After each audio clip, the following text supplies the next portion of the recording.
এই মেয়ে, তোমার সাহস কী করে হয় ক্লাসরুমে বেড়াল নিয়ে আসার? বেড়ালকে শিক্ষিত করতে চাও তো তোমার বাড়িতে গিয়ে করো। এটা college, so behave yourself and get lost.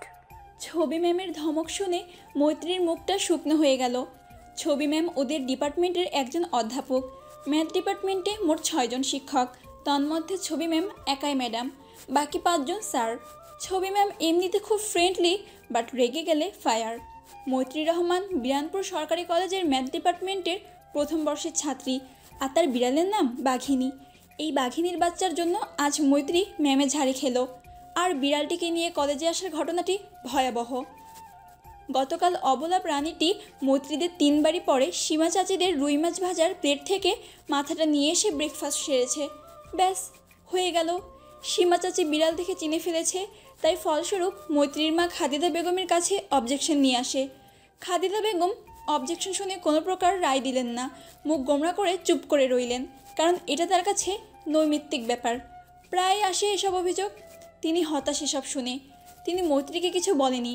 রাতে ছেলে খুশবু আসলে চুপিসারে তাকে বলে, শুন বড় শয়তান, কাল কলেজ গেলে টেনার সেলারে সালার মধ্যে বইরা দূরে কোনো গ্রামে ফেলাই দিয়া আসবি। আর জানি এইবার না পারে আইলে তোরে শাপলা পাগলির সাথে বিয়া দিমু, মনে রাইস। বেচারা খুশবু মায়ের আদেশবাণী শুনে বড়ই দুঃখ পেল। একদিকে মায়ের হুমকি মিশ্রিত আদেশবাণী, অপরদিকে হালকা মির্জাফর মিশ্রিত আদরের বোন। বোনের যে বিড়ালটা খুবই পছন্দ না, তারও উপরে শুধু যে বোনের পছন্দ তা নয়, তারও বুক ফাটে অবলা প্রাণীর উপর, বাট মুখ ফোটে না। তাই তো সে বোনকে ষড়যন্ত্রের মূল মন্ত্রটা কানপাচার করে দেয় ও উপঢৌকন স্বরূপ গত সপ্তাহের গপচা যাওয়া 75 টাকা উসুল করে। মৈত্রী ভাইয়ের বুদ্ধিতে অবলার প্রাণীটিকে ঘোর ষড়যন্ত্র থেকে রেহাই দেওয়ার জন্য কলেজে নিয়ে আসে, কিন্তু বিধিবাম এখানেও একটা ছোটোখাটো কেস খেয়ে গেল। রোজা থেকে ম্যামের বকা খেয়ে সে বের হয়ে আসলো, পিছু পিছু বিড়ালটাও বের হয়। ওরা বড় আম গাছের নিচে বসলো। মৈত্রী বাঘিনীকে কোলে নিয়ে বকতে শুরু করলো। এখানে বেচারির বা কী দোষ? সে তো 50 মিনিটের ক্লাসে সে 35 মিনিট ভদ্রভাবে তার কোলে বসেছিল।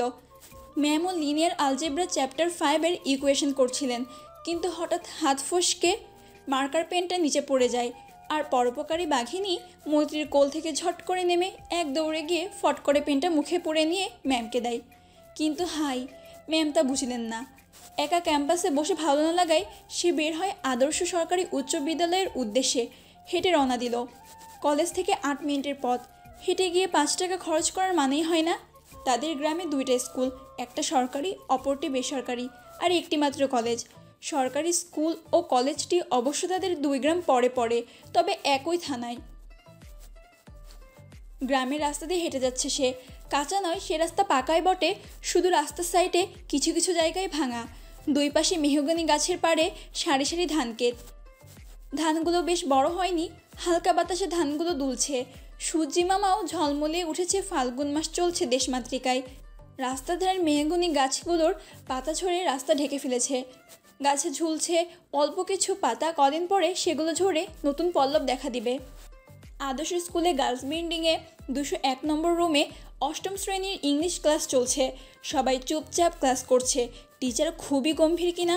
তৃতীয় সারির 2 নং বেঞ্চে কর্নারে বসে আছে হুমায়রা রহমান। চশমা বারবার উপরে ঠেলে টিচারের ন্যারেশনের স্পিচ শুনছে, তবে বুঝতে পারছে না। ব্রিটিশরা চলে গেছে, কিন্তু এই বালের ইংরেজি রেখে যাওয়ার কি দরকার? সব তো নিয়েই গেলি না। আর মনোযোগ দেওয়া সম্ভব হচ্ছে না। ঘাড়টা ডান দিকে ঘোরাতেই দেখতে পেল রুমের বাইরে বারান্দায় প্রিয় আপু দাঁড়িয়ে। আহা, খুশিতে দিনকাল ভুলে আপু বলে মৃদুস্বরে চিৎকার দিল। আওয়াজ শুনে ক্লাসে সকলে মন যে ভ্রষ্ট হলো, এমনকি স্যারেরও। সকলে রুমের ডান দিকে জানালায় তাকালো। ওর চিৎকার শুনে জানালার পাল্লার আড়ালে লুকানো মেয়েটা হকচকিয়ে ওদের দিকে হাত নাড়িয়ে হাই দিয়ে দৌড় দিল। কিন্তু লাভের লাভ কিছুই হলো না। অল্প যাওয়ার পর গম্ভীর কণ্ঠস্বর ভেসে এলো, এই মেয়ে দাঁড়াও। মেয়েটির পা তৎক্ষণাৎ থেমে গেল। বেয়াদবি না করে ঘুরে দাঁড়ালো। শত হোক শিক্ষক, সম্মানের ব্যাপার, সে যেই প্রতিষ্ঠানেরই হোক না কেন। ভাবতে ভাবতে আবার শুনতে পেল, এদিকে এসো।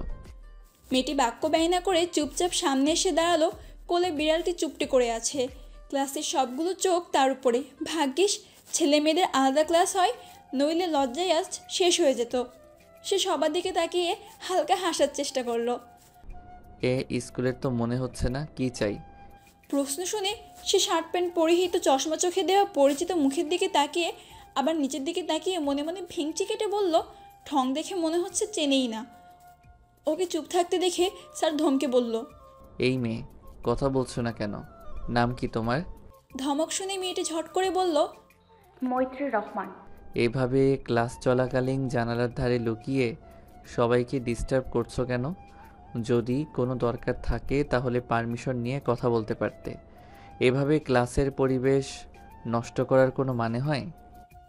শান্ত কথার ধমক শুনে মৈত্রীর মুখটা চুপসে গেল। আজকে দিনটাই ধমকময়। হুমায়রার দিকে এক পলক তাকিয়ে বলল, সরি স্যার, আসলে হুমায়রাকে একটু দরকার ছিল। ওর কথা শুনে স্যার হুমায়রাকে ডাকলো। কে হয় তোমার?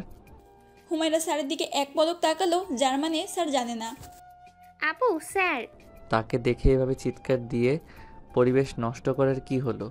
ভূত নয় সে যে এভাবেই রিয়্যাক্ট করবে। ভুল হয়ে গেছে স্যার, সরি। বসো আর ক্লাস শেষে বোনের সাথে দেখা করো।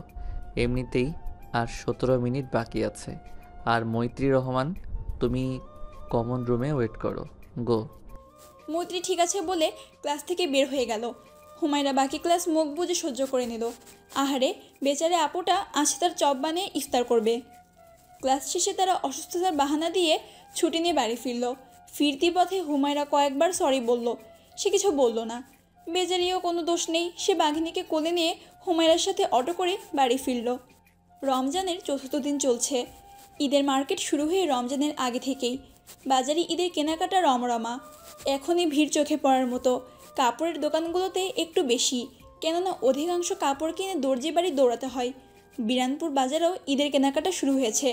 অত্র এলাকায় এই একটি বাজার, বেশ বড়ই বলা চলে। আর পূর্বপাড়ায় হাট বসে সপ্তাহের 2 দিন, রবি ও বৃহস্পতি। বিরানপুর বাজারে মতিউর রহমানের একটি বড় কাপড়ের দোকান আছে। সেই দোকানে বসে শবনম ফ্যাশন হাউস নাম দোকানটির। এখানে শাড়ি, 3 পিস থেকে শার্ট, প্যান্ট, থান কাপড়, সচরাচর একটি কাপড়ের দোকানে যা যা থাকে আবশ্যক সবই আছে মোটামুটি। গতকাল সে শহরে গিয়েছে দোকানের মাল কিনতে, তাই দোকানের ভার ছেলে খুশবুর উপর। সে দোকানে বসে কাস্টমারদের সামলাচ্ছে। খুশবুর ভালো নাম মাহিদ রহমান। পরিবারের লোক ও কিছু ঘনিষ্ঠ লোক খুশবু বলে ডাকে।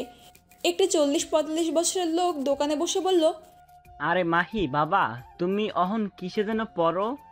খুশবু মুচকি হেসে উত্তর দিল, কাকা, মাস্টার্স পাস করেছি অনেক আগে, এখন চাকরির জন্য ঘুরতেছি। বুঝিনি তো, আজকালকার চাকরি পাওয়া আর সোনার হরিণ পাওয়ার মতো। সবাই খালি টাকা পয়সা করে। লোকটি বললেন, তা ঠিকই কইছো বাপু, আজকাল টেহা দিয়া সবই হয়। তয় আমার চাচাতো ভাই কি যেন নাম, হ্যাঁ শকত, তো দেখি মাস্টার হইছে আমাগর স্কুলে। আমার সল রতন তো হের কাছে ইংলিশ প্রাইভেট পড়ে, সলটা ভালোই পড়ায়। ও তো তোমার এক ক্লাস নিচে, তাই না? হ্যাঁ কাকা। দেখছো নি সলের ভাগ্য খান, ছুটো হইয়া চাকরি পাইল। আর পাইব না কেন, হ্যাঁ ঢাকা থাইকা পইরা আইছে, হ্যাঁ বাপও যে মাস্টার। থাক, মন খারাপ হইর না, আল্লাহ তোমারও একখান গতি করবনে। বলে লোকটি দোকান থেকে চলে গেল। আর রেখে গেল এক হতাশাগ্রস্ত বেকার পুরুষকে। মনটা চরম খারাপ করে দেওয়ার পর বলছে, মন খারাপ কইরো না। ঘড়িতে বিকাল 3:30। হালকা ভ্যাপসা গরমের পরিবেশের সাথে হালকার উপর ঝাপসা বাতাস, যেটা আপাতত গায়ে লাগছে না। আশেপাশে কোকিল ডাকছে গলা ছেড়ে, সাথে যোগ দিয়েছে ঝিঝি পোকার দল। পাশের চাচার বাড়ির গাই গরুটা কখন থেকে হাম্বা হাম্বা ডাকছে। হয়তো তার বাছুরটি ছুটে দৌড়ে কোথাও চলে গেছে, আর আসার নাম নেই। সব আম গাছের মূল এসেছে সেই মৃদু ঘ্রাণ নাসারন্ধ্রে এসে কড়া নাড়ছে। বাড়ির পেছনের ক্ষেতে নিড়ানি দিচ্ছে শ্রমিকের দল, তাদের কথোপকথন কানে ঠেকছে। তবুও বিরক্ত লাগছে না সহস্রের। গতকাল হল থেকে এসেছে সে বাড়িতে। জাবিতে কেমিস্ট্রি বিভাগে 2য় বর্ষে পড়াশোনা করছে। নিজের বাড়ির সব কিছুই শান্তিময় হলে থাকতে ভালো লাগে না তার, কিন্তু তা বললে তো হয় না। জীবনে ভালো কিছু করতে চাইলে কম্প্রোমাইজ ইজ মাস্ট। ভাইয়ার মতো জীবনে কিছু করতে চাইলে কষ্ট তো করতেই হবে। ভাবতে ভাবতে মোটরসাইকেলের আওয়াজ ভেসে এলো বাইরে থেকে। ভাই চলে এসেছে হয়তো। বেলকনি থেকে বের হয়ে বাইরে এলো সে। কিরে 1000, কি খবর? বাজারে গিয়েছিলি? ভাইয়ের সম্বোধন শুনে সহস্র নাক কুঁচকে ফেলল। এটা কোনো নাম হলো? কত সুন্দর নাম তার, সহস্র রহমান। কিন্তু মা বাদে ভাই সহ সকলে তাকে 1000 বলে বিরক্ত করে। তবে সেও ছেড়ে দেওয়ার পাত্র নয়। সে প্রফুল্ল চিত্তে উত্তর দিল, আর খবর, রজতাইকে অবস্থা কাহিল, তাই আব্বা একাই চলে গেল। তাই 21 ভাই, তোর কি খবর? 28 পার করে 29 বছরে কচি খোকা হইয়া কতকাল আর সুলতানা খাতুনের হাতের শরবত খাইয়া ইফতার করবে? এবার তো অন্তত ভিন্ন স্বাদের শরবত খাওয়ার জন্য বিয়ে নাম ফরজটা সেরে ফেলা। এক নিঃশ্বাসে কথাগুলো বলে বড় একটা শ্বাস নিল। ওর কথা শুনে শতক শান্ত চোখে একবার তাকালো ওর দিকে, তারপর চাবি এক হাতে নিয়ে ঘোরাতে ঘোরাতে অপর হাতে শার্টের বোতামগুলো খুলতে খুলতে চলে গেল। সাথে গুনগুন করে গান গাইতে লাগলো, যার কিছু লিরিক্স তার কানে এলো। আমাকে আমার মতো থাকতে দাও, আমি নিজেকে নিজের মতো গুছিয়ে নিয়েছি। ভাইয়ার গানের কণ্ঠ শুনে তার মন ভালো হয়ে যায়। গম্ভীর ভারী আওয়াজে গান গেয়ে আসর জমে ক্ষীর বানিয়ে দেওয়ার মতো কণ্ঠ, কিন্তু বর্তমান পরিস্থিতিতে সেটা বোধ করি সম্ভব হলো না। মাটির উনুনে রান্না চলছে হরদম। মৈত্রী রান্না করছে আজ। পাশেই ঘুমোচ্ছে পাখিনি। তার মা গায়ে বাছুর আর ষাঁড়টিকে খেতে দিচ্ছে খেয়ার গুঁড়ো আর ভুসি দিয়ে মেখে। দুটোর আলাদা চারি যার ভিতরে গরুদাইকে খেতে দেওয়া হয়। খাদিজা বেগম গোয়ালঘর থেকে বের হয়ে বাছুরটিকে গোয়ালঘরে ঢুকিয়ে দিয়ে ঝাড়ু দিতে লাগলেন উঠানে। তার মেজাজ আজ থমথমে। মতিউর রহমান গোসলখানায়। একটু আগে এসে ফিরেছে। মৈত্রীর রান্না প্রায় শেষের দিকে, শুধু শাকটা ভেজে নামাবে, তারপর গরুর জন্য ভুসি খুদ মিশ্রণে জাল দেবে। এরই মধ্যে টিনের গেট খুলে সহস্র আসলো। এসেই বলল, রান্না করছিস বইয়ের বোন? মৈত্রী হেসেলে বাধা ঠেলে দিয়ে কড়াইয়ে পেঁয়াজ মরিচ কুচি দিয়ে সহস্রের দিকে না তাকিয়ে উত্তর দিল, না 1000 ভাই, একলা লুডো খেলছি, দেখছো না? ওর তেরা কথা শুনে সহস্র কিছু বলতে যাবে, তার আগেই শুনল, তোমার বউ কি 1000 ভাই? মিষ্টি কণ্ঠ শুনে মৈত্রী সহস্র ঘুরে দেখলো ফ্রক পরে 3 বছর 5 মাসের মিষ্টি বাচ্চা দুহাতে কোমর রেখে হালকা ঝুঁকে বারান্দার সিঁড়িতে দাঁড়িয়ে ফোঁসফোঁস করছে। ওকে দেখে সহস্র মিষ্টি একটা হাসি দিয়ে বলল, আরে আমার সোনা বউছে, কি মিষ্টি হয়েছিস তুই, দেখলি আদর আদর পাই। আহ, আমার কলিজার টুকরা বউ, তোরে দেহা আমার পরান্ডা জোড়াই গেল। কথা বলতে বলতে সে মিষ্টি আর্যকে কোলে নিয়ে আদর করা শুরু করলো। এই আর্যটা পুরোটাই কিউটের ডাব্বা, একদম রসগোল্লা, কাজিনদের মধ্যে সবচেয়ে ছোট ও আদরের। এদিকে আর্য রেগে বোম, সেই পচা ছেলের বউটাও নয়, তাই হাত পা ছড়াছড়ি করতে লাগলো। না না, তুমি আমার বউ নও। আমি তোর জামাই, তুই আমার সোনা বউ। আমি তোমার বউ নই, তুমি পচা ছেলে। ছালো আমায়, কামড় দিব কিন্তু। মৈত্রী পাশ থেকে বলল, ছাইটা দাও 1000 ভাই ওকে, এখন কাঁদলে আর চুপ করতো না ও। সহস্র ওকে ধমকে বলল। চুপ কর শালি। মৈত্রী রেগে গেল, দেখলো ওর বাবা লুঙ্গি পরে গামছা দিয়ে মাথা মুছতে মুছতে এদিকেই আসছে, তাই সে ঝটপট বাবার কাছে নালিশ দিল। আব্বা দেখো 1000 ভাই আমারে কি বললো। বইয়ের বোনের শালি কমু না তো কি নানি কমু? দেখো। মৈত্রীকে থামিয়ে আর্যকে কোলে নিয়ে কপালে চুমু খেয়ে মতিউর রহমান বললেন, একটু পরে আজান দিব আম্মা, আপনার কাম শেষ করেন। আর ছোট বাজান, আপনি কখন আইলেন বাইতে? বড়াব্বা কাল আইছি, তুমি যাওয়ার পরেই। ভালো আছো? আলহামদুলিল্লাহ ভালো। আপনি ভালো আছেন নি? লেখাপড়া কেবা চলতেছে? ভালো। এরই মধ্যে শতক এলো, এক পলক মৈত্রীর দিকে তাকিয়ে দেখলো সে শাক ভাজা বাটিতে নামিয়ে রাখছে। উনুনের তাপে গরমে কপাল ও নাকের নিচে ঠোঁটের মধ্যবর্তী জায়গায় বিন্দু বিন্দু ঘাম দেখা যাচ্ছে। একদম পাকা গিন্নির মতো লাগছে। সে যে এসেছে এদিকে গিন্নির ধ্যানই নেই, সে তো গৃহকর্ম করতে ব্যস্ত। শতক এসে বারান্দার দুপাশে বেঞ্চের উপর বানানো জায়গাটায় বসলো। ছোট্ট আর্য বাবার কোল থেকে নেমে শতকের কোলে বসে তার গালে চুমু খেয়ে সহস্রকে একটা ভেঙচি দিল। সহস্র চোখ পাকিয়ে তাকালো। ছোট্ট আর্য থোড়াই কেয়ার করলো। সে শতকের গলা জড়িয়ে বলল, আমার জন্য আইসক্রিম এনেছো শতক ভাইয়া? পাশ থেকে মৈত্রী শাঁকের বাটি নিয়ে যাওয়ার সময় আর্যকে ধমকে বলল, কতবার কইছি শতক ভাইকে শুধু ভাই কবি। সহস্র নাটকীয় ভঙ্গিতে বলল, বড় ভাসুর হয় তোর, নাম ধরে কইতে নাই, এখন থেকে ভাইয়া কইবা, ঠিক আছে? শতক দুজনকে বলল, তোদেরকে না কতবার বলেছি শুদ্ধ ভাষায় কথা বলতে, তোরা শুনিস? আর ছোট্ট আরু সোনা আমায় যা বলে ডাকুক, সমস্যাটা কোথায়? আর মৈত্রী, খবরদার আরু সোনাকে ধমকাবি না। আরু, তোমার জন্য 2টা আইসক্রিম এনেছি, চলবে না? খুব চলবে। একটা আমি খাবো, আরেকটা তুমি, ওকে? বলেই টুপ করে গালে চুমু খেলো। মৈত্রী রান্নার কাজ সেরে হাত মুখ ধুয়ে দেখলো ওরা তিনজন কিছু নিয়ে কথা বলছে আর হাসছে। শতকের পরনে লুঙ্গি আর টি শার্ট, এখন চশমা নেই চোখে, শ্যামলা বরণ তার, আর সহস্রের পরনে ট্রাউজার আর গেঞ্জি। ভাইয়ের মতো শ্যামলা নয় সে, উজ্জ্বল ফর্সা। মৈত্রীর বাবা তো অনেক আগেই রুমে চলে গেছে।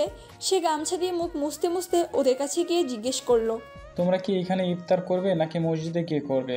আর অল্প সময় পরেই তো আজান দিবে। সহস্র কিছু বলবে এর পূর্বেই শতক বলল, আজ রান্না কে করেছে? কেন? আমি। কি কি রেঁধেছিস?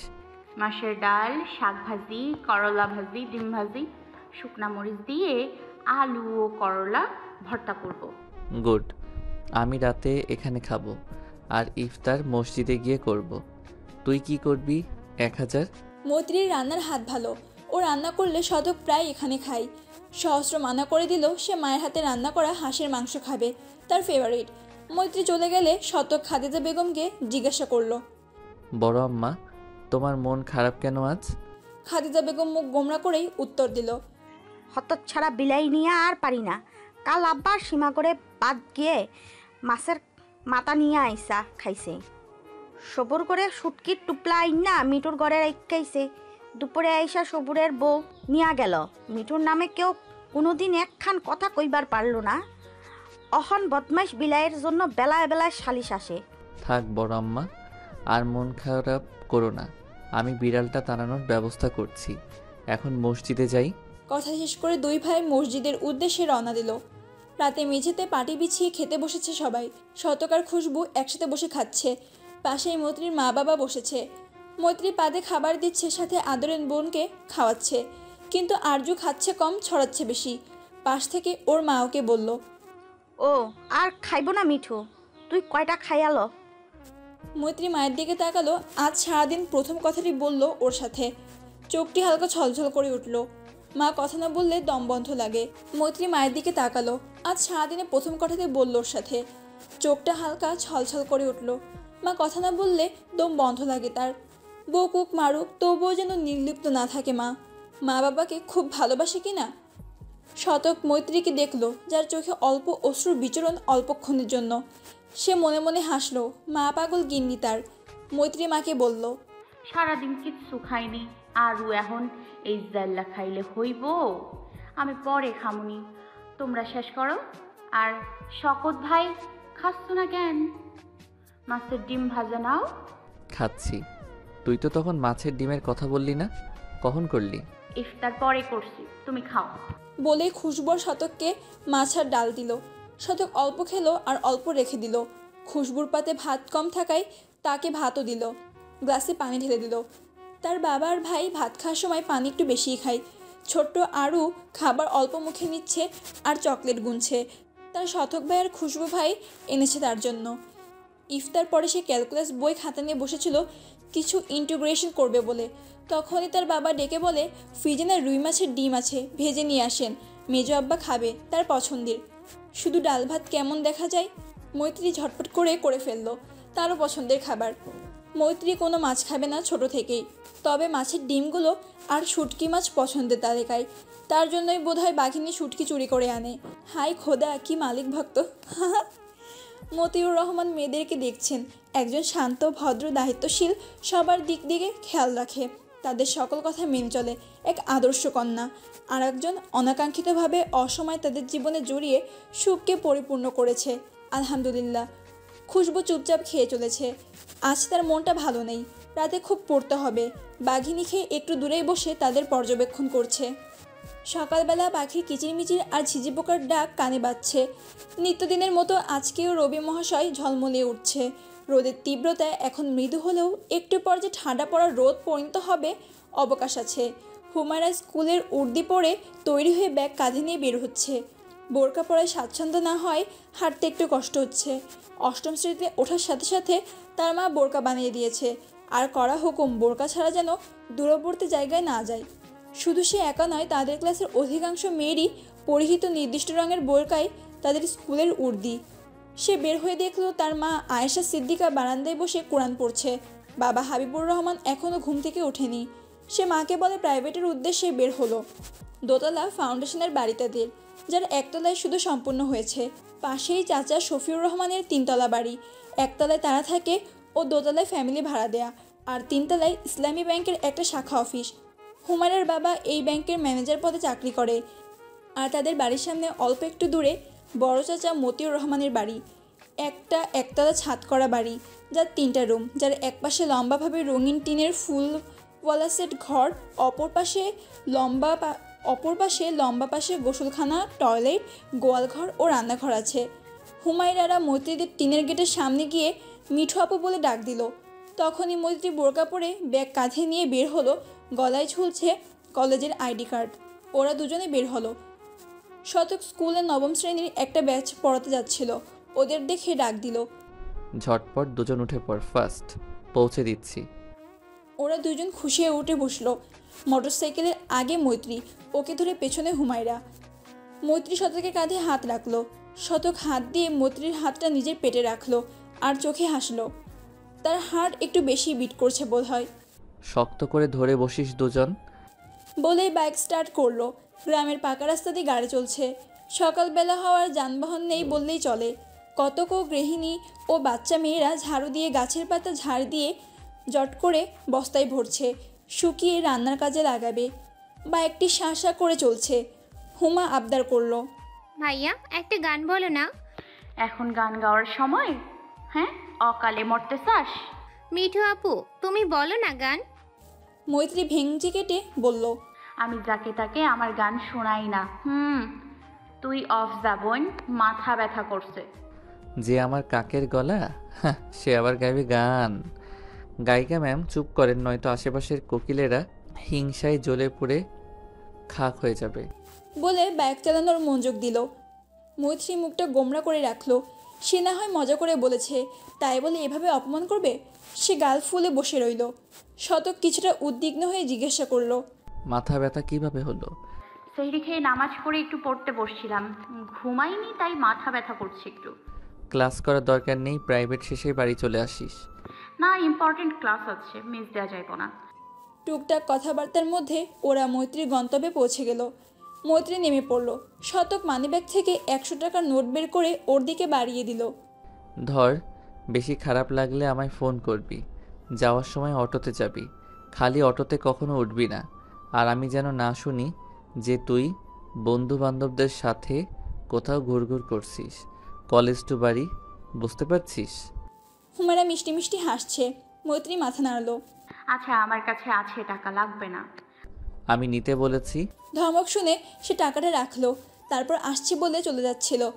শোন, সাবধানে থাকবি। শতক মৈত্রীর মাথায় হাত বুলিয়ে আদুরে কণ্ঠে বলল। মৈত্রী মাথা নেড়ে চলে গেল।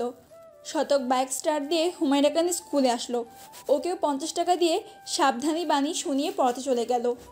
মরহুম শামসুর রহমানের 3 ছেলে, মতিউর রহমান, শফিউর রহমান, হাবিবুর রহমান, আর 2 মেয়ে মোহনা বেগম ও শাহিনুর বেগম।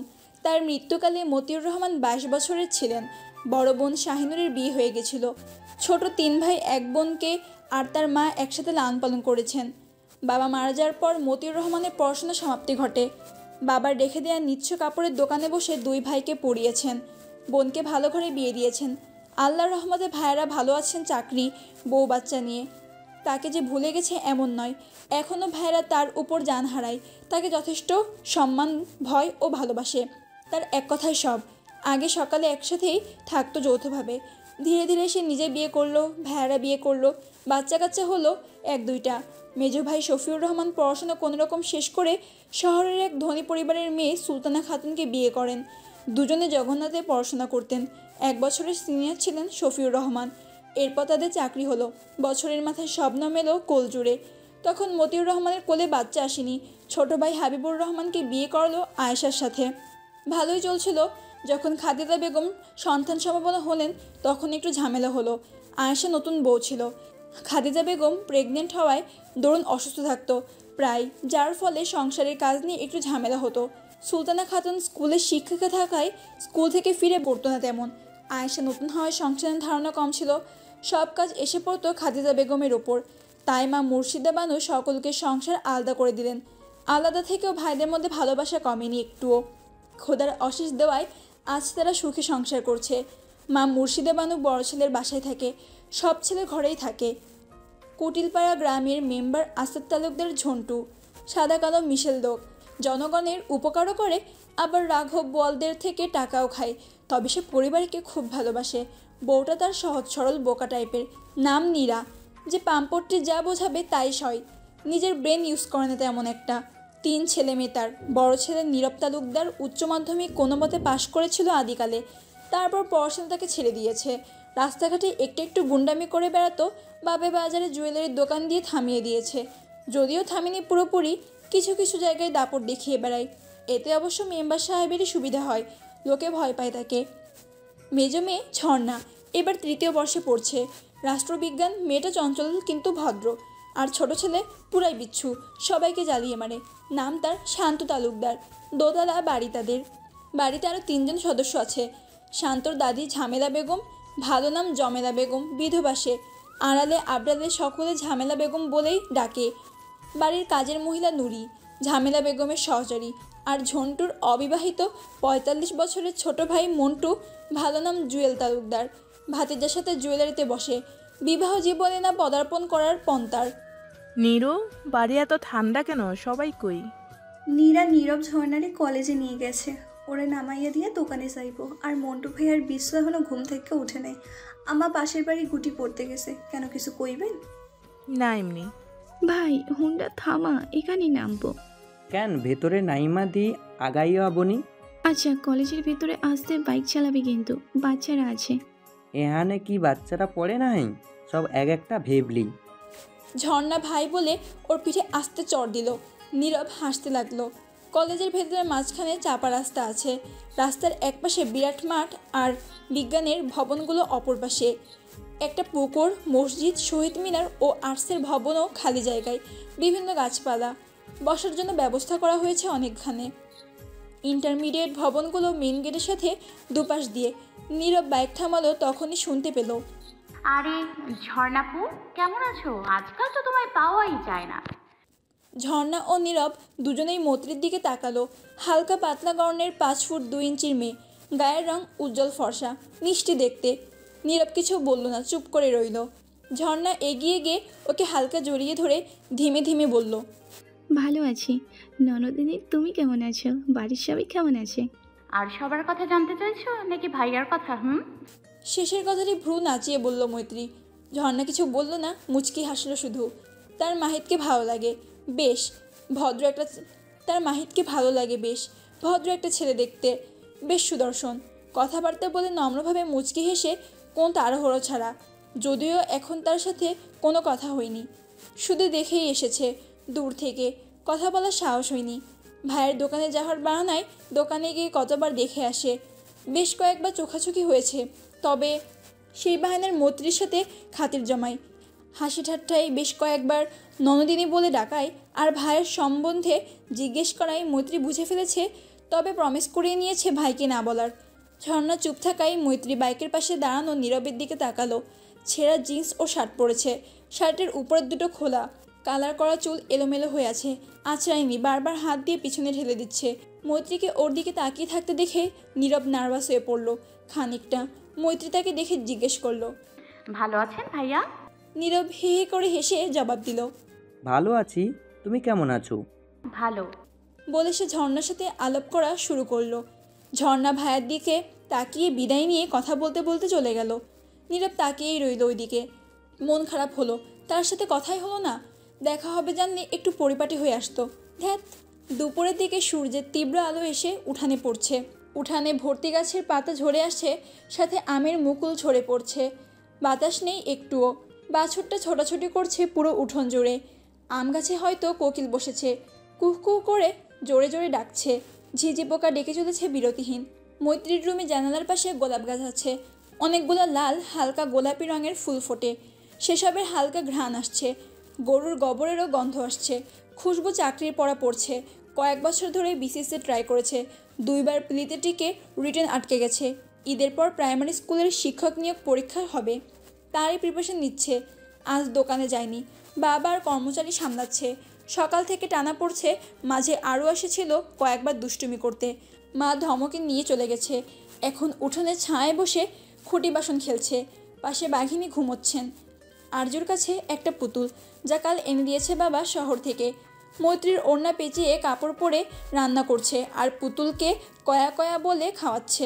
মাঝে মাঝে বিড়বিড় করে কিছু বলছে, কখনো পুতুলকে মারছে, আবার কখনো আদর করছে। খুশবু বই রেখে তার পাশে বাটিতে বসলো। ছোট আপু আমার জন্য কি রান্না করছে?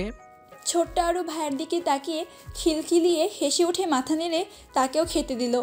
খুশবু কয়া কয়া বলে খেলো। বোনকে কোলে নিয়ে আদর করে চুমু খেলো কয়েকবার। তার বোন পুরাই আদরের বয়াম। সে বোনের দিকে তাকিয়ে থাকলো। তার আর আরুর বয়সের পার্থক্য 2 যোগের বেশি।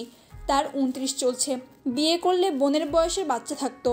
ছোট্ট আরও তাদের জীবনে এসেছেই পরে। বয়স্ককালে বাচ্চা আসায় মায়ের কি লজ্জা। বাড়ির বাইরে বের হতো না, প্রতিবেশীরা টিটকারি করতো। তার মেজো আম্মা সরাসরি চুপ করে বাচ্চা অবসানের কথা বলেছিল। সে রুমের পাশেই রুমেই ছিল, তা বোধহয় তিনি জানতেন না। খুশবু এ কথা শুনে লজ্জা রেখে বাবাকে বলেছিল। মেজম্মার কথা উল্লেখ না করে কিছু ছাড় দিয়ে বলেছিল। তারপর ছোট্ট আরু আজ তার কোলে। সকলেই আদর সে একটু বেশিই পায়। সেই মেজম্মা আরু বলতে অজ্ঞান, ওকে চোখে হারায়। স্কুল শেষে তার জন্য চকলেট আনতে ভুলবে না। ছোট আরুর পড়াশোনা হাতে খড়ি মেজম্মার হাতে, আর কারো কাছে পড়বে না সে। ওর সব কাজিন মেজম্মাকে একটু ভয় পেয়ে থাকে, মাস্টারনি কি না। এরই মধ্যে তার মা এলো, হাতে খুশবুর অ্যান্ড্রয়েড ফোন, বাবার কিনে দেওয়ার প্রথম ফোন। গ্লাস কত জায়গায় ফেটে গেছে, বাবা নতুন কিনে দিতে চাই, সে নেয়নি। বোন তার নতুন স্মার্টফোনের সাথে এক্সচেঞ্জ করতে চেয়েছে, সে করেনি। আব্বা শতক ফোন করছে, নেও কথা কও।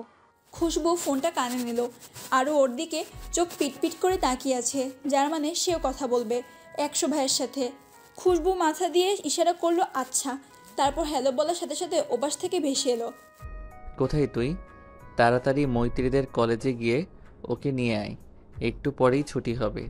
সকালে বলল ওর নাকি মাথা ব্যথা করছে, এখন অনেক রোদ ও গরম, আস্তে আস্তে না আবার চিৎপটাং হয়ে যায়।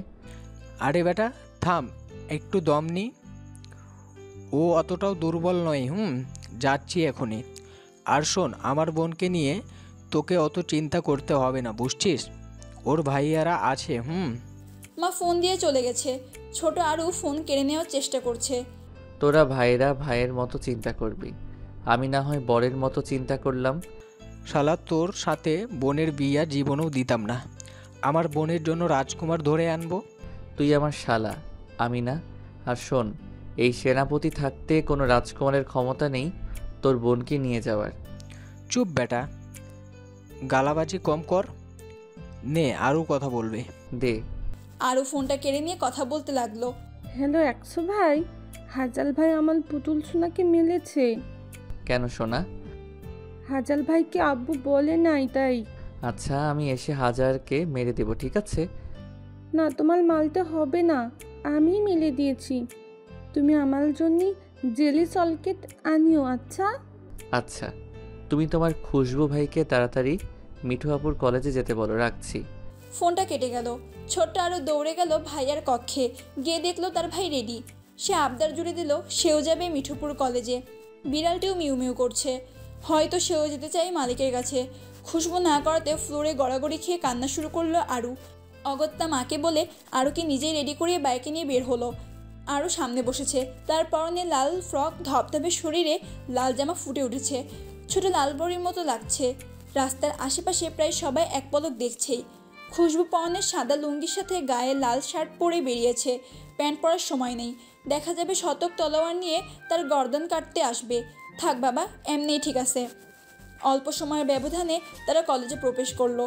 আরও তো সেই খুশি মিঠুপুর কলেজে এসে। পুতুলটা আনলে ভালো হতো, ওটাও দেখতে পেতো মিঠুপুর কলেজ। বাইক থামিয়ে বসেই মৈত্রীকে কল করলো। মৈত্রী মাত্রই ক্লাস শেষে বান্ধবীদের সাথে গল্প করতে করতে আসছিল। ফোন ভাইব্রেট হওয়ায় ব্যাগ থেকে বের করে রিসিভ করে শোনা গেল, কই তুই? মৈত্রী কপাল ভাঁজ পড়ল, বলল, কেন, কলেজে সব ঠিক আছে? বটতলায় আয়, ওয়েট করছি। তুমি কলেজে এসছো? ও আল্লাহ, আমি এক্ষুনি আসছি, দাঁড়াও। বলে কল কেটে দিয়ে আর্টস ডিপার্টমেন্টে গিয়ে ঝর্ণাকে এক প্রকার ধরে আনলো। কেন আনলো বলল না।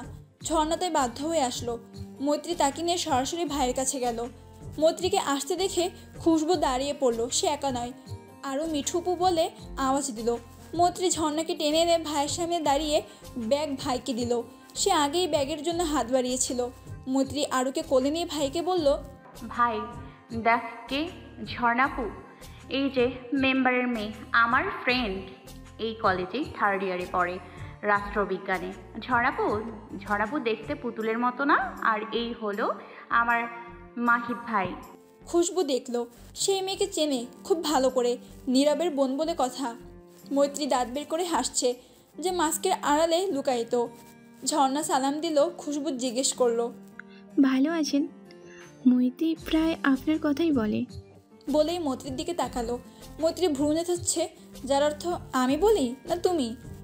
ঝর্ণা লজ্জা পেল খানিক, তারই মধ্যে অনাকাঙ্ক্ষিত কণ্ঠে কানে বাজল, ভালো আছি, আপনি কেমন আছেন? আপনি নীরবের বোন না? মৈত্রী আরুকে আদর করছে। ঝর্ণা আরুর গাল টিপে দিচ্ছে। সে তো প্রিয় কণ্ঠ শুনে আকাশে ভাসছে। আহা, খুব ভালো আছি। আর আমি নীরবের বোন না, ওই গাদাটা আমার ভাই, বুঝেছেন? আর একটা কথা, আমাকে তুমি করে বলবেন প্লিজ। খুশবু হাসলো। ঝর্ণা আরুকে কোলে নিয়ে টুকটাক কথা বলছে, আর চোখে প্রিয় মানুষকেই দেখছে। পুরো কলেজে সে একাই লুঙ্গি পরিহিত মানব। তাকে শার্ট প্যান্টে তো প্রায় দেখে, আজ প্রথম লুঙ্গিতে দেখছে। এই খুশিতে সামিল করার জন্য মৈত্রী কষে চুমু খেতে ইচ্ছা করছে। মৈত্রী না সই আরুকেই খাওয়াই যায়। পুরাই কিউটের ডিব্বা এরা ভাই বোন। উফ, পরানটা জ্বলে গেল রে। আরু খুশবু ভাইয়ের কোলে যেতে চাইছে। এই আপুটা তাকে জোরে চুমু খেয়েছে, যা তার পছন্দ হয়নি। খুশবু ওকে কোলে নিল। নেওয়ার সময় খুশবুর হাতের সাথে ঝর্ণার হাতের ছোঁয়া লাগলো। ঝর্ণার হাত শিরশিরিয়ে উঠল। ওর আর কতক্ষণ কথা বলে চলে আসলো। ঝর্ণা সেই বেঞ্চেই বসে রইল। আজ একটা সুন্দরতম দিন কেটে গেল। আরও সামনে, মৈত্রী পেছনে। ধীর গতিতে বাইক চলছে। মৈত্রী তার ভাইকে জিজ্ঞেস করলো, ঝর্ণাপু কেমন? না মানে সুন্দর না? আমার না তাকে খুব ভালো লাগে।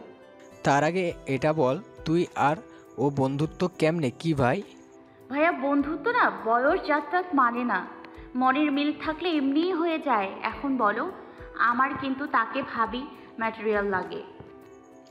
তাই আমারও ভাবি লাগে। কার সাথে যাই বলতো? কারোর সাথেই না, শুধু তোমার সাথে, বুঝেছো? তোমাদের খুব মানাবে, একদম রাজ্যটোক। আমার তো ভাবি হিসেবে খুব পছন্দ হয়েছে। মাকে বলবো? বোনের আবদার শিরোধার্য, কিন্তু খবরদার মাকে বলবি না এখনই, ঠিক আছে? সত্যি তোমার ভালো লেগেছে? ইস, খারাপ না। বলেই মুচকি হাসলো। আরও চেঁচিয়ে বলল, একদম ভালো লাগেনি, আমায় জলের চুমু খেয়েছে পচা মেয়ে। বলেই ফোপাতে লাগলো। খুশবু ওর গালে চুমু খেয়ে বলল, একদম ভালো লাগে নি পুচা মেয়ে ক্যাসেল। রাস্তার পাশে একটা দোকানে নামিয়ে আরুর জন্য চকলেট ও দুজনের জন্য চিপস, মায়ের জন্য চানাচুর কিনলো। মা চানাচুর খেতে ভালোবাসে কিনা। তারপর বাড়ির উদ্দেশ্যে রওনা হলো। দুপাশে ধান, আখির ক্ষেত, সারি সারি গাছের মেলা, কোকিলের কলতান চলমান, বাইকে বাতাসে শাসা আওয়াজ। এই যেন প্রকৃতির মেলা বসেছে বসন্তের আগমনে। রাত বেশি গভীর যায়নি। রাতের পোকা ডাকছে, কুকুর ডাকছে ঘেউ ঘেউ। অর্ধেক জ্যোৎস্না আকাশে ঝলমল করছে, তারকারাজি জ্বলছে মিটিমিটি। পেঁচা ডাকছে মগডালে বসে। মতিউর রহমান ঘরে শুয়ে আছে, চোখের উপর হাত রেখে। পাশে খাদিজা বেগম। কেউই ঘুমায়নি, আলো জ্বলছে ঘরে। ঘুমাওনি? কি হয়েছে? শরীর খারাপ না মাথা ব্যথা? বলে হাতটা খাদিজা বেগমের কপালে রাখলেন। না, জ্বর নেই। কিছু বলতে যাবে এর আগেই শুনতে পেল, না, ঘুম আসতেছে না, ভালোও ঠেকছে না। কেন, কি হয়েছে? মন খারাপ? কাছে আইসো, মাথা টিপা দিই, ভালো লাগবো, ঘুমও আইবে। মতিউর রহমান বইয়ের মাথায় হাত বোলাতে লাগলেন। মাঝে মাঝে কপালটা ম্যাসেজ করতে লাগলেন। কি নিয়ে চিন্তা করছো? কিছু নিয়া না, খুশবুটার বয়স বাইরা যাইতেছে, একটা বিয়া করান লাগতো। তা ঠিক, তবে মনে হয় না বড় আব্বাই চাকরি বাকরি না লইয়া বিয়া করব। বাজানডা আমার কত পড়ে, তাও একখান চাকরি হইতাছে না। আল্লাহর কাছে বেশি বেশি দোয়া করো, হইয়া যাইব ইনশাল্লাহ। তাছাড়া চাকরি না হইলে কি, দোকান আছে না? আল্লাহর রহমতে ওর বাপের কম নাই, বুঝছো? লোকে কি কইব? এত লেহা পড়া কইরা দোকানদারি করে আর শতকে চাকরি হয়েছে সেই কব্বে। লোকে উঠতে বইতে আড়ালে সামনে কথা শুনাই আব্বাডারে মন খারাপ কইরা থাকে প্রায়। বলতে বলতে চোখে পানি এসে ভিড় জমালো।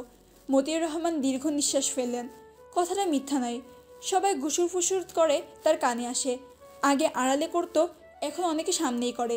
শতকের সাথে তুলনা করে, বাবা মার পড়াশোনা নিয়ে তুলনা করে। বাজান তার কারোর সাথে গলাবাজি করে না, মুচকি হাসে। আল্লাহ সহায় হও। ঘুমাও, ওপরওয়ালা সব ঠিক করে দিব। আর কোনো আলাপ হলো না। মতিউর রহমান হাত থেমে থাকলো না। কিছু সময় পর খাদিজা বেগম ঘুমিয়ে পড়লেন। কপালে চুমু খেয়ে নিজেও শুয়ে পড়েন। ছোট বোনের বিয়ে হলেই মা তাকেও বিয়ে করান। লাল টুপটুপ বউ তার, খুবই রূপবতী, ভদ্র মেয়ে। সকল দিকে ধ্যান তার থাকে। তাকে ঠকানো অত সহজ না। শক্ত হাতে সংসার সামলিয়ে গেছে, উফতাক করেনি। মেয়েটা বোধহয় মায়ের গুণই পেয়েছে। হুমায়রা বাবার মাথায় তেল মালিশ করছে। সে সোফায় আর বাবা ফ্লোরে বসে। হুমায়রার মা সামনে সোফায় বসে বাপ বেটির কাণ্ড কারখানা দেখছে। আপনি আমার সিগারেট খেয়েছেন? হাবিবুর রহমান স্ত্রীর তীক্ষ্ণ কণ্ঠে হড়গড়িয়ে গেলেন। কই না তো, আমি কি সিগারেট খাই? কি যে বলো না। একদম নাটক করবেন না বলে দিলাম। আমি কালকেই বড় ভাইকে বলে দেবো আপনি সিগারেট খেয়েছেন, নইলে কি মাথা ব্যথা করে? ঘরের শত্রু বিভীষণ, ভাই জানলে তার গর্দান যাবে। এখনও থাপ্পড়ের কথা বলেনি। কি বলবে, আমি সত্যিও সিগারেট খাই না। পিঙ্ক প্রমিস, ভাইকে কিছু বলো না। আয়েশা চোখ বড় বড় করে জোরে জোরে বলল, এই সত্যি করে বলুন, এই পিঙ্কিটা কে আবার? লুকিয়ে বিয়ে টিয়ে করেননি তো আবার? হায় আল্লাহ, আমি এখনই বড় ভাইকে বলছি, আপনাকে পিটিয়ে সোজা করে দেবে, দাঁড়ান। বলেই দাঁড়িয়ে পড়ল। যাওয়ার জন্য পা বাড়াবে, তখন হাবিবুর রহমান এসে তাকে আটকালে। এই হলো মহিলা মানুষ, ক বলতে কলকাতা বোঝে। হায় খোদা, রহম করো অবলা পুরুষদের প্রতি। ভাইয়ের কানে গেলে রক্ষে নাই। একবার বিড়ি খেয়েছিল, প্রথম ও শেষ। বউ দেখে ভাইকে বলে দিয়েছিল। ফলস্বরূপ দাবাং মার্কা থাপ্পড় পড়েছিল পেয়ারা গালে। সেই বাচ্চা কাচ্চা হওয়ার আগের ঘটনা। বউ তার ভোলিনী প্রায় সন্দেহ করে কোন আকলে যে বিড়ি টানতে গিয়েছিল। সব শয়তানে লাড়া। হুমায়রা মিটিমিটি হাসছে। বাবা মা প্রায় মিষ্টি টাইপ ঝগড়া করে। সে আর তার ভাই বেশ উপভোগ করে। ইস, ভাইয়ের কথা মনে পড়ে গেল। আরে আয়ু, ভুলভাল বকছো কেন? ওটা তো কথার কথা। তোমার ছেলে আয়াত তো বলে পিঙ্কি প্রমিস। কই, তাকে তো কিছু বলো। আমি বললেই দোষ। আচ্ছা, জীবনেও বলবো না। এবার তো হাসো। আয়েশার মন গলে গেল। আচ্ছা ঠিক আছে, যাও ঘুমাতে যাও। সেহেরির সময় আবার ডেকে তোলা যাবে না বাপ বেটিকে, ঘুমিয়ে পড়ো। হুমায়রা হাই তুলতে তুলতে ঘুমোতে গেল। আজ তার ঘুম ভালো হবে। আমার খাবার তো ভালোই লাগে না।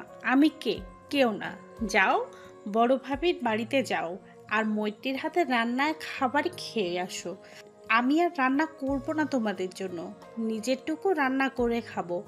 তোমাদের খাওয়ানোর লোকের তো আর অভাব নেই। বলেই ডাইনিং টেবিলে উপর থেকে মুরগির মাংস আর শিং মাছের বাটি এক এক করে ফ্রিজে রাখলো। মুখটা সর্বদার মতো গম্ভীর। শতক, সহস্র ও শফিউর রহমান এখনও বসে, তাদের মুখ গম্ভীর। সুলতানা খাতুন একটু আগে শতককে বলেছিল, আমার রান্না কি খুব খারাপ? খাওয়া যায় না? যে কয়দিন পরপরই ও বাড়িতে খেতে হয়, নাকি আমি রান্না করি না তোদের জন্য? না মা, আসলে। ওকে বলতে না দেখে শফি সাহেব বললেন, খেয়েছে তো কি হয়েছে, ওর চাচার বাড়ি যখন খুশি তখন গিয়ে খাবে। আর তোমার রান্নার সাথে মিঠুর রান্নার তুলনা করবে না। ওর রান্নার হাত খুব ভালো, যে খাবে প্রশংসা করতে বাধ্য। এক একজনের রান্নার সাথে এক এক রকম, তার মানে এটা নয় যে তোমার রান্না খারাপ। ব্যাস হয়ে গেল। সুলতানা বেগমের ইগোতে লাগলো। মৈত্রীর সাথে তুলনা করায় সেও মানতে বাধ্য মৈত্রীর রান্নার হাত ভালো, কিন্তু এখন সেসব ভাবার অবকাশ নেই। এর পেছনেও কারণ আছে।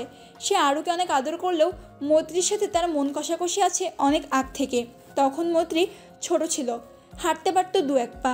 শবনম 11 কি 12 বছরে ছিল বোধ করি। শবনম মৈত্রীকে কোলে নিল, খেলছিল। কোল থেকে ভুলবশত পড়ে গিয়ে মাথা ফেটে গিয়েছিল, অনেক রক্তও ঝরেছিল। শবনম কাঁদতে কাঁদতে এসে বলেছিল সবাইকে। তারপর মৈত্রীকে নিয়ে সকলে ডাক্তারের কাছে চলে যায়। 3টা সেলাই লাগে। খুশবু, শতক 10 বছরের ছিল মনে হয়। সহস্র মৈত্রীর থেকে 1-1.5 বছরের বড়। শবনম বেশ ভয় পেয়ে গিয়েছিল। হাসপাতাল থেকে ফিরে শফিউর রহমান মেয়েকে একটা চড় মেরে ধমক দেয়। শবনম মাকে জড়িয়ে ধরে কাঁদছিল। মতিউর রহমান অবশ্য ভাইকে ধমকেছিল মেয়েকে মারার জন্য। ছোট মেয়ে, ইচ্ছা করে করছে নাকি? কপালে ছিল, হয়ে গেছে। সবাই ঘটনাটি ভুলে গেছে বোধহয়। মনে রেখেছে শবনম ও সুলতানা বেগম। শবনম এর পর থেকে মৈত্রীকে কোনোদিনও কোলে নেয়নি, ভালো করে কথা বলতো না তার সাথে, আবার খারাপ আচরণও করেনি। সুলতানা বেগমও মনে রেখেছে মৈত্রীর সাথে তার বেশ দূরত্ব। শবনমকে আর বড় আব্বা আর বড় আম্মা বেশ আদর করায় তাদের সাথে সব ঠিকঠাক। শবনমের রাগ আছে, সে কি ইচ্ছা করে ফেলেছে নাকি? সব দোষ মৈত্রীর। কোলে ওঠা নামার জন্য তড়জোড় করতো। মৈত্রীর প্রতি সবার আহ্লাদ রাগটা আরও বাড়িয়ে দিত। সেও ছিল ছোট যে, এখন বড় হয়েছে, বুঝতে শিখেছে। রাগটা আর নেই, কিন্তু বাবার হাতের প্রথম ও শেষ চরের জন্য মৈত্রীকে দায়ী অনেকাংশে। সুলতানা বেগম টেবিল থেকে যেই না ভাতের গাবলা নেবে শতক মায়ের হাতটা ধরল। তার গিন্নির প্রতি মায়ের মনোভাব সে বোঝে। সে কেন, বাবা ও স্বয়ং মৈত্রীও বোঝে, তাই তো অতি দরকার ছাড়া এবারই আসে না। শতক মাকে এক হাতে জড়িয়ে বলছে, রাগ করে না লক্ষ্মী সোনা। আচ্ছা, আর খাবো না ওদের বাড়ি। এখন হয়েছে, একটু হাসো তো দেখি। সহস্র সুযোগ বুঝে বলল, হ্যাঁ মা, হাসো। আর খেতে দাও তো, খুব বেশি খিদে পেয়েছে, দাও না। আর রাগ করে না লক্ষ্মীটি। সুলতানা বেগম হাসলেন। তিনি জানেন তার ছেলে খাবেন ও বাড়ি, তবে চুপি চুপি। এরকম যে এর আগেও হয়েছে। তবে শফিউর রহমান ভালো লাগলো না। তিনি ভাস্তিকে বেশ ভালোবাসেন। তিনি কালই মৈত্রীর হাতে রান্না খাবেন, তাও এই মহিলার সামনে। সেহরির সময় গ্রামের বাচ্চারা তাড়াতাড়ি ইফতারি খেয়ে মসজিদে দৌড়ে যায়। মায়েকে সকলকে সাবধান করবে, গজল শোনাবে। এই নিয়ে বাচ্চাদের মধ্যে হইচই বেজে যায় অনেক সময়। ও বলে আমি বলবো, ও বলে আমি বলবো। মাইকে উচ্চস্বরে ধ্বনিত হচ্ছে গজল। আমার নূরের নবীরে, আমার ধ্যানের ছবিরে। বাচ্চাটার কণ্ঠস্বর মাশাল্লাহ। গজল শেষ হলে অন্য একটি বাচ্চা ছেলে বলে উঠল, সিয়ারি খাওয়ার আর মাত্র 5 মিনিট বাকি আছে, আপনারা তাড়াতাড়ি সিয়ারি খেয়ে ফেলুন, নইলে আজান দিয়ে দিবেনে। বলে এসে সহ আশেপাশের ছেলেরা হাসতে লাগলো। মসজিদের এক মুরব্বী ওদের ধমক দিল। সবাই চুপ করে গেল। তালুকদার বাড়ির সকলে সেহরি খেতে বসেছে। সবাই চুপচাপ খাচ্ছে। নীরবতা ভেঙে ঝন্টু মিয়া নীরবকে বলল, বয়স তো কম হলো না, বিয়ে করলে 2-3টা বাচ্চা এসে যেত। বিয়ে শাদী করবে নাকি চাচার মতো চিরকুমার থাকার চিন্তা ভাবনা? কত বিয়া খরচ কাজ করা লাগতো না। নীরা খুশি হয়েছে, ঝটপট বলল, তাইলে মেয়ে দেখা শুরু করি, কি বলিস বাপ? আহ নিরু, থাম তো, আমি কথা বলছি না। স্বামীর কথা শুনে নীরা চুপ করলো। তবে সে মনে মনে একটু কষ্ট পেল, বেশি না, একটু। ঝন্টু মিয়া বলতে শুরু করেন, তোমার কি কোনো পছন্দ আছে? দেখো, সোজাসুজি বলে দাও, লজ্জা পাওয়ার দরকার নাই। নীরব মাথা নিচু করে বলল, আছে বাবা। সকলে নীরবের দিকে তাকালো। কখনো বলেনি কাউকে। নীরার চোখ রসগোল্লার মতো হয়ে গেল। কি বললো, তার বাচ্চা কাউকে পছন্দ করে? সে কালই যাবে মেয়ের বাড়ি। কি কি নিয়ে যাবে? একটা লিস্ট বানাতে হবে। ছেলের বউকে সে অনেক আদরে রাখবে, একদম মেয়ের মতো। সে তার শাশুড়ির মতো দাজ্জাল একটুও হবে না, খুব ভালো শাশুড়ি হবে। নীরা কিছু বলবে তার আগেই ঝন্টু বলল, ভালো, তা মেয়েটাকে ভয় পেও না, সাধ্যর ভিতর হলে তাকেই বাড়ির বউ করে আনবো। মাইদের বোন, ওই যে মতিউর রহমান আছে না, তার মেয়ে, ভালো মেয়ে। ঝর্নার গলায় খাবার আটকে গেল। বিষম খেলো সে। তার মা পানির গ্লাস এগিয়ে দিল, পানি খেলো। ভাইয়ের দিকে শান্ত চোখে তাকালো। তার ভাই আর মৈত্রী কেমনে কি, জীবনেও সম্ভব না। নীরব বোনের দিকে তাকিয়ে আছে। মৈত্রীকে তার ভালো লাগে। মৈত্রী যখন ক্লাস 7-এ পড়তো তখন থেকে। বোনকে স্কুলে নামিয়ে দিয়ে ফেরার পথে দেখেছিল। স্কুল ড্রেস পরে, মাথায় স্কার্ফ বেঁধে ব্যাগ কাঁধে আসছিল। বেশ লাগছিল তাকে। সেই থেকে শুরু। পরে জানতে পারে খুশবুর বোন। তার থেকে বেশ ছোট, কিন্তু ভালো লাগতো। কিন্তু কথা বলার সাহস হয়নি। আর মৈত্রীও পাত্তা দেয়নি। ঝন্টু মিয়া বললেন, ও, ওই মেয়েটা বেশ ভদ্র, কিন্তু বয়সটা কম হয়ে যায়। তবে ব্যাপার না, পুরুষ মানুষের আবার বয়স লাগে নাকি? ঈদের পরে ঘটক পাঠাবো নে। আমার ছেলেকে মানা করবে কে? দেখতে সুন্দর, বাবার টাকা আছে, ছেলেরও কম নেই। মেয়েটা কি তোকে পছন্দ করে? না মানে প্রেমের কোনো সম্পর্ক? না, নেই, কখনো কথা হয়নি তেমন। আচ্ছা, চিন্তা করিস না, সব হয়ে যাবে। মনে কর মেয়েটা তোর, কিন্তু কোনো গুন্ডামি চলবে না, কিন্তু বিয়ের আগে সব অফ। আর শোন, মতিউর রহমান আর মাহিদের সামনে একটু ভদ্র হয়ে চলিস, কোনো রকম বেয়াদবি না। আচ্ছা, নীরবের খুশি আর দেখে কে, সে সব কিছু কত সহজভাবে হয়ে গেল। বাবাকে আগে বললে হয়তো আরও তাড়াতাড়ি হতো সব কিছু। থাক, যা হয় ভালোই হয়। ঝর্ণার খেতে পারলো না, খাবার নামবে না বোধ হয় গলা দিয়ে। অজানা ভয়ে হাত পা ঠান্ডা হতে লাগলো। আগে কি হবে? ঈদের বাজার ভরপুর, পয়সাদার লোকদের ভিড়ে মার্কেটে পা ফেলার জো নেই। অডেল ঢাকা তাদের ফোরানোর জন্য তো ওয়ে থাকতে হবে, তাই না? তাই তো শপিংয়ে তাদের জন্য ভালো একটা ওয়ে টাকা ফুরানোর। আলমারি ভর্তি জামা কাপড় থাকা সত্ত্বেও তাদের আরও চাই। একটা থেকে ঈদ হয় সম্ভবই না। ওদের তো 7-8টা লাগবে, তাও কম বোধ হয়। অন্যদিকে একটা জামার জন্য কত নিম্নবিত্ত পরিবারের ছেলে মেয়ে মায়ের কাছে কান্নাকাটি করছে। মা বেচারি অসহায়, স্বামীর আয় দেখে মুখে আবদার বের হয় না। তার উপর মরার উপরে খাড়ারগা হিসেবে দ্রব্যমূল্যের দাম রকেটের গতিতে বাড়ছে। নুন আনতে যাবে পান্তা ফুরাই 200 টাকা কেজি সয়াবিন তেল, পেঁয়াজের দাম একদিন 80 তো একদিন 180, চালের দাম তো মাশাল্লাহ, আটার দাম তো খাওয়ানোর দরকারই নাই। আর গরিব মানুষের তো মাংস খাওয়া হারাম করে রেখেছে। রমজান মাস তো ব্যবসায়ীদের মাস, কিছুই কেনা যায় না। চিনির জন্য শরবত বাদ, খেজুরের বদলা বাঙালি বড়ই খাও, চিনির বদলা সেকরিন, তবেই না উন্নতি জাতি হবে। আর জামা কাপড়ের দাম তো থাক না বলি, গরিব মানুষ ভালো জামা কাপড় দিয়ে কী করবে? তাদের জন্য পুরানি মানানসই। তবে মা বাবা হাজার কষ্ট করেও না খেয়ে হরদম খেটে হলেও বাচ্চার ঈদকে সুন্দর করে একটা জামা কিনবে। নিজে না পড়ুক, তার বাচ্চাটা পড়ুক। মতিউর রহমান দোকানে কাপড় বিক্রি করছে, সাথে রয়েছে কর্মচারী। খুশবু বাড়িতে পড়ছে, রাতে আসবে, তখন ভিড়টা আরও বেশি থাকে কিনা সামাল দেওয়া কষ্টকর। একটা লোক আসলো, সাথে ছেলে। লোকটি ভালো পাঞ্জাবি দেখাতে বলল ছেলের জন্য। ছেলেটি চুপচাপ, কিছুক্ষণ পর বলল, চাচা 2টা দেখান, একই ডিজাইনের কিন্তু। বাবা ছেলের দিকে তাকালো। তার কাছে তো দুটোর দাম হবে না, একটার হবে। আরও কিছু আছে টাকা, সেগুলো দিয়ে বইয়ের জন্য একটা কাপড় কিনতে হবে। গত ঈদেও দেওয়া হয়নি। মতিউর রহমান কিছু পাঞ্জাবি বের করলো। ছেলেটি দুটো পছন্দ করলো, একই ডিজাইন, শুধু রঙ আলাদা। ছেলেটি দাম জিজ্ঞেস করলো। মতিউর রহমান বাবা ছেলের দিকে তাকালেন। পাঞ্জাবির দাম বেশ, ওদের সাথে যায় না। মতিউর রহমান পাইকারি দাম থেকে 50 টাকা বেশি বললেন। পাইকারি দাম বললেই দিয়ে দিবেন ভাবলেন।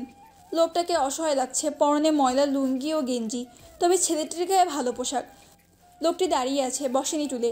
ছেলেটি পকেট থেকে টাকা বের করে তার হাতে দিল। মতিউর রহমান গুনে দেখলো 20 টাকা কম দিয়েছে। মুচকি হাসলেন। ছেলেটি বলল, 20 টাকা কম দিয়েছি, ঠকা হবে?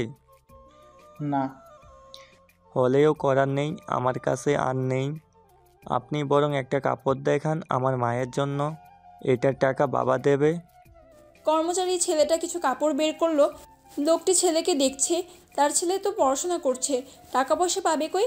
তবে এও জানে ছেলেটা সোনার টুকরো, খারাপ পথে যাবে না। তিনি বইয়ের জন্য পছন্দ করে একটা কম দামি শাড়ি কিনলেন, কিনে ছেলেকে নিয়ে চললেন। যাবার পথে জিজ্ঞেস করতে ভুলল না, তুমি টাহা কই পাইলা বাজান? ছেলেটি মুচকি হেসে জবাব দিল, কিছু ছাত্র করে পড়াতাম গত বছর থাইকা, সেই টাকা কিছু নিজেও খরচ করছি। লোকটির চোখে অশ্রু জমলো। তার ছেলেটা বড় হয়ে গেল। কয়েকদিন আগেই বলল, আব্বা 2টা টেহা দাও, বরফ খামো। ছেলেটি বাবাকে এক হাতে জড়িয়ে হাঁটতে লাগলো। আরও কথা বলতে বলতে বাবা ছেলে বাড়ির পথে রওনা দিল। মতিউর রহমান তাকিয়ে দেখলেন আদর্শ বাবার আদর্শ ছেলে। তার মনটা ভালো হয়ে গেল। তখনই মোবাইল ফোন বেজে উঠল। ফোন রিসিভ করে ওপাশ থেকে ভেসে এলো মৈত্রী আরুর সাথে বসে পুতুল খেলছে। ছোট আরু বোনকে ঘুম থেকে টেনে তুলে এনেছে, তার সাথে খেলতে হবে। মৈত্রী চোখ ডলতে ডলতে আরুর সাথে বারান্দায় আসলে দেখলো বাঘিনী পুতুল টেনে নিয়ে যাচ্ছে। একবার পুতুলের নাক মুখ পুড়ে তো আরেকবার পা দিয়ে ঠেলতে ঠেলতে আরও রেগে গেল। এই পুতা বিলাই আমার বাবুকে ছাড়ো, তোমার আব্বাকে বলো কিনে দিতে, আমি দিব না। বলেই পুতুল কেড়ে নিয়ে ছোট পা দিয়ে ঠেলে দিয়ে বিড়ালটিকে। বাঘিনী মিয়াও মিয়াও বলতে লাগলো, যার অর্থ বাপ খুঁজে পায় না তো তোমারটা নি। বিড়াল ছানাটি বারান্দার হাফ দেয়ালে উঠে ওদের দিকে তাকিয়ে শুয়ে পড়ল। মৈত্রী আর আরু খেলতে লাগলো। মৈত্রী চুপচাপ বসে আছে, আরুল পুতুলকে গোসল করাচ্ছে, তো আবার কয়া কয়া চকলেট খাওয়াচ্ছে। আর মৈত্রীকে বলছে, মিতুপু তুমি পুতুলের কি হও? তুই কি হইস? ভ্রুচি জিজ্ঞেস করলো মৈত্রী। ছোট্ট আরু গালে হাত দিয়ে ভাবলো, ভেবে বলল, আমি আম্মা হই, আর 100 ভাই আব্বা। মৈত্রী জোরে হেসে উঠল। আরুকে কোলে নিয়ে চুমু খেয়ে বলল, তাইলে আমি খালা হই তোদের বাচ্চারা? বলে আবার হাসতে লাগলো দুজনে। খাদিজা বেগম ওদের আসতে দেখে এগিয়ে এলেন। তার আম্মা দুটো কি সুন্দর করে হাসছে, কারণ নজর যেন না লাগে হাসিতে, সারা জীবন এমনিই হাসিতে থাকুক। তিনি বললেন, আম্মারা এমনি পাগলের লাহান হাসে কে? মৈত্রী বলল, দেখো পিচ্ছি কি কয়, এই পুদুলদার আম্মা আরু আর আব্বা 100 ভাই, তাইলে আমি কি হমু খালা? বাঘিনী ওর হাসি দেখে ভয় পেয়েছে বোধ হয়, উঠে চলে গেল। খাদিজা বেগম নিজেও অল্প হাসলেন। তার হাতে মুরগির ডিম, তাদের 3টে মুরগি আছে। গত বছর খুশবু হাট থেকে কিনে এনেছিল ডিম খাওয়ানোর জন্য। 2টো ডিম পারে একদিন পর একদিন, কখনো 2 দিন পর পর। ঠিক মিঠু, যা তো এই ডিমগুল্লা তোর মেজাম্মারে দিয়ায় এখনই। মৈত্রী মুখ গোমরা করে বসে থাকলো। তার ও বাড়ি যেতে ভালো লাগে না। মেজম্মা তাকে দেখে গম্ভীর মুখটা আরও গম্ভীর বানায়। তুমি যাও, নয়তো আরুকে নিয়ে যাইতে কও, আমার যাইবার মন করছে না। আরু নিয়া যাইবার পারবো, আমার কাজ আছে, তুই যা। মৈত্রী মন খারাপ করে ডিমের পলি হাতে নিয়ে গেল। ভালো লাগে না তার, ধ্যাত। দুপুর গড়িয়ে বিকেল পড়বে ভাব। আজ মেঘলা আকাশ। বসন্তকালে শীত যে এখনও চলে যায়নি বোঝা যাচ্ছে। ধরণীতে বর্ষণের সম্ভাবনা রয়েছে। ঠান্ডা বাতাস বইছে। গাছের যা পাতা অবশিষ্ট ছিল তাও ঝরে পড়েছে অবিরাম। আম গাছের মুকুল ঝরে পড়েছে, সাথে ছোট ছোট আমের গুটি। মেহগনি গাছের পাতা এমনভাবে ঝরছে যেন ভারী বর্ষণ। সুলতানা খাতুন বাচ্চাদের খাতা দেখছেন, প্রথম সাময়িকের। কুটিলপাড়া প্রাথমিক বিদ্যালয়ের শিক্ষিকা তিনি। একটু পরে রান্না ও ইফতারের জোগাড় করতে হবে। আজ কাজের মহিলাটি আসেনি, সব একা করতে হবে, সব ঝামেলা একদিনে। 2 ছেলে বাড়িতেই, যার যার ঘরে। এমন সময় কে যেন দরজা কড়া নাড়ছে কেন, বেল বাজলেই তো হয়। উফ! সে উঠে গিয়ে দরজা খুলে দেখলো মৈত্রী এসেছে। এমনিতেই মেজাজ খারাপ, তার উপরেই মেয়ে। তার হাতে ডিম, দেশি মুরগির হয়তো, বড়ভাবে পাঠিয়েছে। মেজম্মা, এই যে ডিম মা পাঠিয়েছে, ধরো আমি যাই। তখনই সহস্র বেলকনি থেকে মৈত্রীকে দেখে ডাক দিল, এ মিঠু, আমার রুমে আই তো, কিছু কাজ করে দে না বোন, প্লিজ প্লিজ। মৈত্রীর ইচ্ছা করলো জোরে চিল্লিয়ে বলতে, পারবো না করতে, নিজের কাজ নিজে কর না ভাই, কিন্তু পারলো না মেজম্মা থাকায়। এমনিই কেমন করে তাকিয়েছে, আবার কিছু বলে যদি। সে চলে গেল সহস্রের রুমে। কি কাজ ভাই, তাড়াতাড়ি বল, বাড়ি যেতে হবে, মা তাড়াতাড়ি যেতে বলেছে। কয়েকটি শার্ট প্যান্ট ভিজে রাখছিলাম, ভাবছিলাম বউ আইলো না, এখন কি করি? তুই না আমার সোনা ময়না বোন, বইয়ের একমাত্র বোন, প্লিজ কাপড়গুলা কাইসাতে তোর পায়ে ধরি, না করিস না, চকলেট দিবনি প্লিজ। মৈত্রী নাক মুখ কুচকে নিল। এখন সে এসব করতে পারবে না, না করবে না। তখনই মেজাম্মা রুমে ঢুকলো। এভাবে বলছিস কেন সহস্র? মৈত্রী না করে নাকি কখনো? কেচে দেবে নাকি? দেবে না? মৈত্রী মাথা নাড়ালো। মুখের উপর না করলে কেমন দেখায়, তাও মেজাম্মার উপর না। তাহলে তো হয়ে গেল। আর আমার 2টো শাড়ি আছে, ওগুলো দিও কেমন? আসলে কাজের চাপে আছি, তার উপর কাজের মেয়েটাও আসলো না। মৈত্রী মাথা নেড়ে আবারও হ্যাঁ বোঝালো, তবে তার মাথা ঘুরছে এখনই। ধ্যাত, কাপড় কেচতে তার ভালো লাগে না।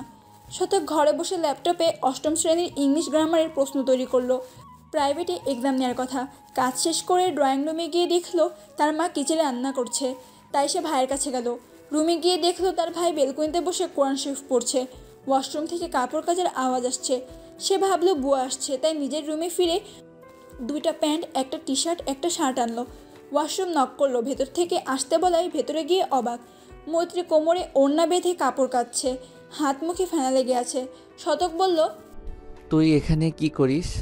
এমনিতেই মেজাজ খারাপ, কাপড় কাচতে তার উপর প্রশ্ন। দেখতেই পাচ্ছে কাপড় কাচ্ছে, আবার জিজ্ঞেস করার কি আছে? ধ্যাত, তবুও ভালোই বলল, দেখতেই পাচ্ছ তো, হাজার ভাই কাচতে বলল যে, তার নাকি দরকার, তোমার হাতে কাপড় যে কাচতে হবে। মৈত্রী একটু মেজাজেই বলল, আজ সব কাপড় কাচবে সে, এখন থেকে বাড়ি ধোপাগিরি করবে। শতক মাথা নাড়ালো। কাপড়গুলো মৈত্রীর হাতে দিয়ে দাঁড়িয়ে রইল। মৈত্রী কাপড়গুলো নিয়ে গুঁড়ো সাবান দিয়ে ভিজিয়ে রাখলো। শতক মৈত্রীকে দেখছে, একদম কাজের মেয়ের মতো লাগছে। চুলগুলো এলোমেলো, কপালে ফেনা। সে হাসলো। হঠাৎ মৈত্রীর পিঠের দিকে নজর গেল। চেনওয়ালা জামা পরনে, চেন একটু আধা ইঞ্চির মতো খোলা, পিঠ ও ঘাড়ের কয়েকটা লালচে ব্রণের মতো কি যেন। ফর্সা ঘাড়ে দেখতে ভালোই লাগছে ব্রণগুলো। আচ্ছা, মুখে তো ব্রণ নেই তাহলে? শতক ওয়াশরুম থেকে বের হয়ে এলো। থাকা যাবে না সেখানে, চোখ এদিক সেদিক যেতে পারে। রোজার দিন। মৈত্রী রেগে সবগুলো কাপড় কেচে ধুয়ে বালতি নিয়ে বেরিয়ে এলো। সহস্রর আওয়াজ শুনেই রুমে এলো। ধন্যবাদ ভাই, কত বড় উপকার করলে। কাইলি ভুলে যাইতাম। তাই নেই, উপকারী উপকার নেই। মৈত্রী দেখলো হাজারের বাচ্চা এত কাজ করে 5 টাকার একটা চকলেট দিচ্ছে। ওর মনে হলো চকলেটটা পায়ে পিষ্ট করতে, কিন্তু না, বেয়াদবি হয়ে যাবে। সে চকলেটটা নিল, কিছু না বলে বালতি নিয়ে রুম থেকে বের হলো। তার কথা বলার এনার্জি নাই। তখনই বড় সাহেব এলেন।